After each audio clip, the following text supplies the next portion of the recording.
just to say that, well, one thing only. If you are one of the 50 subscribers who haven't been subscribed to me, I got very good news for you. I'm going to be attending the Toronto International Film Festival, and you'll be able to see me. No, I don't want to serious this. Yeah, I am going to the Toronto International Film Festival. So if you... 5 years ago, my life has changed in ways I could have never imagined.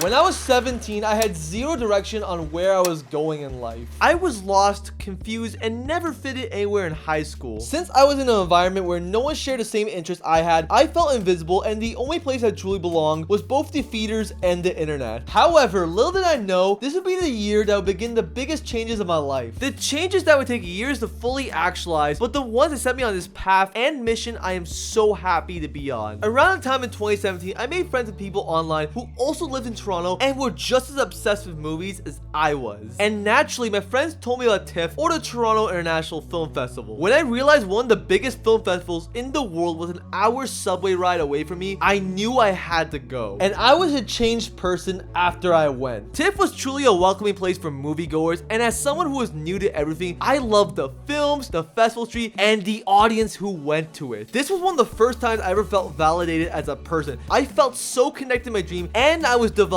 new friendships. And I remember going back to school the day after TIFF ended, and I felt so empty studying for classes I did not care about and lacking the human connection I felt during TIFF. And ever since, I've been going every single year without missing a beat. I would meet more people, feel more connected to my journey, and I would develop as a person. But this year was different. This was the first fully reopened TIFF since 2019, and ever since, I have grown as a person, prioritized my filmmaking journey, and feel in a position to jumpstart my career. For years, I've heard film festivals like TIFF was the place to walk the third door and make connections with people that will help you out in your journey. And after making videos and short films for years, I was ready to embark on this path. Yes, I was scared, but after getting a taste of overcoming my social anxiety over the summer, I knew I stood a chance. This became more than just a film festival for me, and I wanted to walk out with a certain outcome. But before I could attempt to network, I had to learn the ropes, so I got to work. I read books, I watched a lot of videos, consumed a lot of articles, and of course, I talked with some mentors in order to network as effectively as possible. And soon afterwards, the very first day of TIFF began. I took the train, got to the city, and headed right into a special place called Festival Street. Festival Street was my very first impression of TIFF back in 2017. Witnessing an entire blocked off street with hundreds of people walking, the big premieres, and all the pop-up venues around was what made me fall in love with TIFF at the first place. And after 3 years of this part of the festival being closed, seeing it open up again felt oddly like a full circle moment. I was back to the place that birthed my love for this festival, but as a new person with a new journey ahead. But what was about to come ahead was something that I never dealt with in this festival. The very first thing I did was get my conference badge, a badge that would let me rush any movie for free, but also allow me the opportunity to network and get a taste of the industry. I was both blown away and very intimidated by all of it. It felt like a passage of right to me, but it made me feel like a fish out of water. But I had a few days to get over this hunch. So as I got my badge, I attended my first ever press and industry screening at TIFF, which was for women talking. Press and industry screenings were always blocked off to schmucks like me for previous TIFFs, and I always wondered how cool would it be to go to one. And being within the same room as critics and industry people was once again a sight to behold. For example, when I saw the press screening of Glass Onion, Finn Wolfhard sat 3 rows behind me, which was kind of crazy to witness. That ended up being a good way to start the festival for me, because after that, I decided to rush line the premiere of the opening night gala, The Swimmers, and suddenly I felt bad. You see, I waited for 1 hour in the rush line, and suddenly I felt so much anxiety talking to me. I had thoughts about how I was wasting time in the rush line instead of networking in the industry lounge, and I felt like I was not doing what I set out to do. What helped me get past this was seeing the movies. I was reminded of the joy of watching films with such a loving and engaged audience of people. The biggest example I can give was seeing Weird, the Al Yankovic story at midnight. The energy of the audience in the pre-show and the film itself reminded me of one of the reasons I came here. It was such a fun, electric showing full of hat throws and an electric Q&A afterwards. But I was still ready to try again, so the very next day, I grabbed my badge, ventured back out, and went to my first industry networking event. And I thought this was it. This was gonna be a big, massive break. I grabbed my seat, witnessed many people around me talking to each other, but I feel anxious, and the longer I waited to talk to anyone, the more crippling it felt mentally, so I never did it. Worst of all, I realized the networking event did nothing for me, so I kinda just walked out 15 minutes in.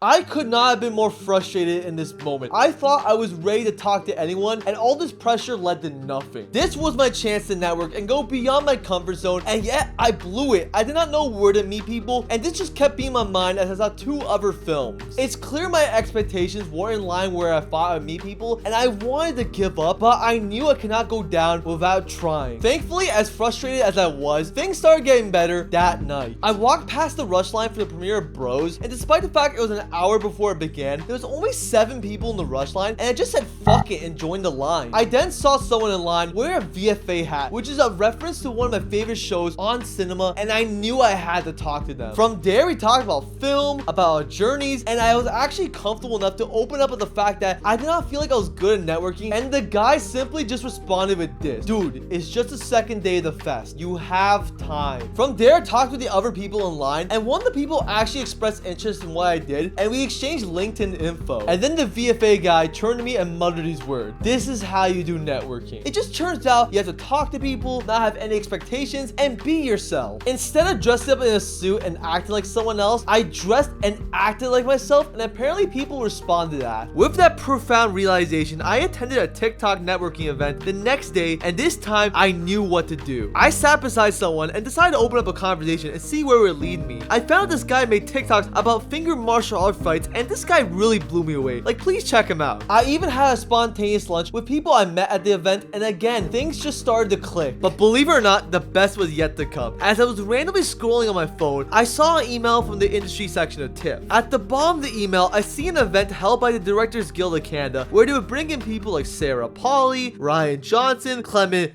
Wait, what? Keyword was an event where people like Ryan Johnson could come to talk, and I realized this is a special event where I could maybe have the chance to meet people like me in an intimate environment. This sounded too good to be true, but if I stood any chance of making connections, this was my ticket. And I sat through a lot of amazing, insightful talks with directors kind enough to discuss their stories with all of us, and even chat about it when they were done. But in between the talks was the chance for me to actually network with an important group of people I never realized. People in the same spot as myself in our journeys. I wanted to meet producers, and instead I met people in the same place as me who want to make movies, who are on their journey, and we connected on that basis. It was one of the most important lessons I needed to learn. And when Ryan Johnson came out, it was one of the most insightful, inspiring conversations I have ever heard, as he really told filmmaking for what it is, which made me realize you don't have to have everything figured out. You just have to show up. He is also so relatable. Like, for someone who's written such inventive work, he admits he's a lazy writer, and as someone who knows what I went through over the summer, that meant a lot. This is exactly what I wanted all along. A way to meet people in an intimate environment, and a way to shake hands with my heroes and just say thank you. Now, those were the last things I really did in terms of networking, as the rest of the time I was just watching a lot of films, but I managed to feel another thing on why I loved TIFF, which was reconnecting with my love of film. No other films did that more for me than both Glass Onion and The Fablemans. Both films managed to do something I've wanted to feel all year: inspired and energized. Glass Onion was exactly the fun, inventive film I need to see that subverted all my expectations, and The Fablemans was a movie that moved me so much I could not stop thinking about it for days after I saw it. And this, alongside everything I learned, made me realize I have a dream that matters. I know I preach about this all the time, but this was an instance where I was reminded I am where I belong. I felt a new sense of passion afterwards to not just work towards bigger goals for next TIFF, but to actually make more content and more short films. Ryan Johnson said in the talk I was at, as opposed to trying to make something that you think will sell in this environment or that environment, if you look at stuff that actually does punch through, inevitably it's not stuff that was calculated to punch through. And again, I did not meet that producer that could change my life, but that doesn't matter. If I was walking this year, I am running the next few years, and that's important to remember. So where will I be by next TIFF? Who knows? But all I can say is that I know next year will bring a lot more out of TIFF, and I know that my networking journey has so much left to be written. Point is, if you want to start networking and get over your hunch, it starts with a question, and that's the most powerful thing I could ever say. Because from today onwards, I'm ready to ask more questions, because you never know what answer could change the course of your life, and honestly, I'm ready to see that.